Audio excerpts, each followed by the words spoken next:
Halo semuanya, selamat datang kembali di channel Tidak Pernah Lulus. Di video kali ini admin akan bahas Ultraman yang muncul di manga dan memiliki kisah yang menarik, sampai-sampai wajib banget untuk bisa muncul atau diadaptasi ke versi live action. Manga Ultraman nggak semuanya canon, dengan kata lain ceritanya nggak nyambung dengan versi live action. Tapi beberapa Ultraman-nya memang ada atau canon, cuma belum diperlihatkan aja. Oke, sekarang langsung aja kita bahas Ultraman yang hanya muncul di manga tapi wajib muncul di versi live action. Yang pertama ada Ultraman Colorless, atau kalau bahasa Indonesianya Ultraman tanpa warna. Nggak tahu juga sih kenapa dia punya nama Colorless. Ultraman Colorless muncul di manga Ultraman Story Zero dengan kisah non-canon. Colorless memiliki bentuk tubuh bulky dan kepala seperti Ultraman Taro. Di dalam manga, Colorless adalah guru Ultraman Taro. Dialah yang mengajarkan Ultraman Taro menggunakan Storium Kosen. Dikisahkan Colorless pernah menjadi bagian untuk penyelamatan tanah cahaya ketika alien Baltan menyerang Plasma Spark. Colorless sendiri diceritakan sudah mati karena terluka saat menyelamatkan Ultraman Taro. Di saat akhir hidupnya, Ultraman Colorless merasa bahagia karena sempat melihat Ultraman Taro menggunakan Storium Kosen. Nama Ultraman Colorless sampai saat ini tidak pernah disinggung di cerita utama, jadi kisah dan entitasnya masih non-canon. Tapi kalau mau dibuat ke versi live action, masih nyambung, karena kita juga nggak tahu siapa guru Ultraman Taro. Thunder Arrow muncul pada manga Ultra Brother Story Ultraman 80 dengan status cerita dan karakter non-canon. Thunder Arrow bisa dibilang Ultraman Belial versi berhasil. Dia berhasil membunuh Father of Ultra dan Mother of Ultra. Ultra Seven dan beberapa Ultraman lainnya juga berhasil dia bunuh. Awalnya Thunder Arrow diasingkan dari Tanah Cahaya 50.000 tahun yang lalu. Setelah bebas, dia pun membalas dendam, menyerang Tanah Cahaya dengan menggunakan pasukan monsternya. Dia berhasil dibunuh oleh Zoffy dan Ultraman 80 dengan gabungan Kosan keduanya.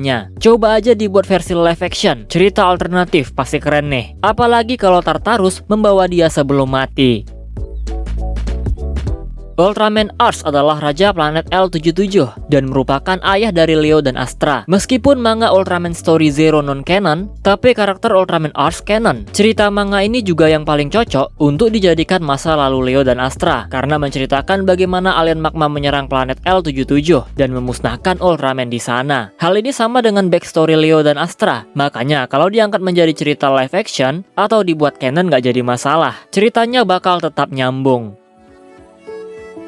Ultraman Melos muncul pertama kali di manga The Ultraman. Admin kurang tahu ceritanya canon atau enggak, kayaknya sih non-canon. Tapi karakter Ultraman Melos memang ada. Hal ini pernah disinggung di voice drama. Melos merupakan kapten di salah satu divisi Intergalactic Defense Force. Dia juga memiliki anak angkat bernama Ultra Woman Aura, bukan Mebius ya. Salah satu cerita Melos yang paling terkenal adalah animasi pendek yang menceritakan dirinya melawan Jackal. Melos memiliki armor Cosmotectornya sendiri. Armor ini nantinya sempat digunakan oleh Zoffy ketika melawan Jackal. Dan satu hal yang perlu kalian ingat, Ultraman Melos bukan Andromelos. Mereka berbeda entitas. Ultraman yang pernah menggunakan armor Andromelos hanya Zoffy. Karena karakter Ultraman Melos sudah canon, pernah disinggung langsung, admin sangat berharap kalau dirinya muncul di versi live action. UGF berikutnya bisa dong, sekalian sama anak angkatnya biar lengkap. Selanjutnya ada Ultraman Cloud atau Crot. Dia adalah Ultraman yang muncul di manga Ultraman to Earth. Status cerita non-canon, karakternya juga non-canon. Sampai saat ini nggak pernah disinggung keberadaannya. Diceritakan Ultraman Crot adalah pemilik asli dari beta kapsul, dan dialah yang menjadi rekan Shodai Ultraman turun ke bumi. Tapi sayangnya dia mati dibunuh oleh Bemular, sehingga Shodai Ultraman melanjutkan perjalanan sendiri. Nah, kalau seandainya Suburaya mau melakukan retcon, bisa banget nih diceritakan kalau saat Shodai Ultraman pergi ke bumi, dia nggak sendirian, tapi ditemani satu Ultraman lagi, yaitu Cloud atau Crot. Gak ada salahnya kan kalau mau di retcon, tapi kalau bisa jangan mati. Apa gunanya dia dimasukkan ke live action?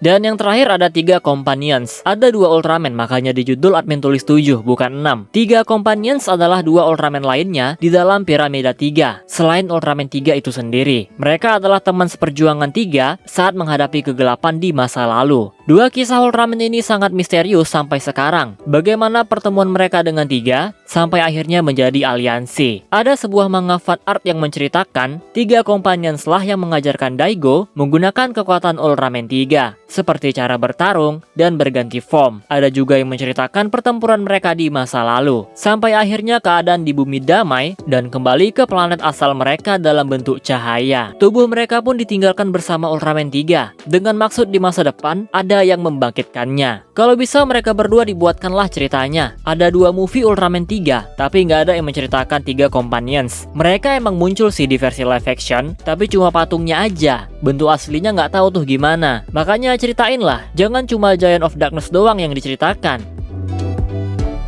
Nah, jadi itu tadi Ultraman yang hanya muncul di manga, memiliki kisah yang menarik dan layak masuk live action. Sebenarnya ada Ultra Woman Rutia yang pengen Natmin masukin ke dalam list. Dia adalah teman masa kecil Ultraman S dan bahkan menjadi love interest S. Alasan kenapa cincin untuk berubah ada 2, ya karena satu lagi ternyata milik Rutia. Natmin mikir ini kisah yang menarik karena menjadi origin alat transformasi S. Tapi kalau dipikir lagi, Hokuto udah cocok menjadi love interest Ultraman S, walaupun mereka nggak bisa bersatu.